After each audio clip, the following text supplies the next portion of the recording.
বাংলাদেশ ইতিহাসের এক গুরুত্বপূর্ণ অধ্যায় পার করতেছে। জালিম বাদশার সামনে হক কথা বলা, সত্য কথা বলা, এটা বড় একটা জেহাদ।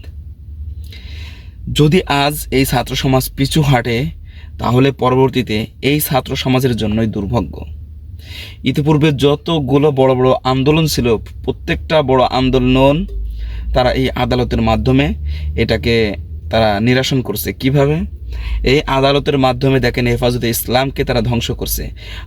আদালতের মাধ্যমে তারা জামাত ইসলামকে ধ্বংস করছে। বহুত আমিরকে তারা ফাঁসির কাস্টে ঝুলিয়েছে। হেফাজতে ইসলামের বহুত আমিরকে তারা রিমান্ডে দিয়েছে। তেমনইভাবে এই আদালতের উদ্দেশ্য করে ইতিপূর্বে বহু রকম সমস্যার সম্মুখীন হয়েছে। তেমনইভাবে এই ছাত্ররা যদি এখন আন্দোলনকে থামিয়ে দেয়, তাহলে পরবর্তীতে এই আদালত দেখিয়ে মেধাবী স্টুডেন্টদেরকে বহুত বড় ক্ষতিগ্রস্ত করা হবে।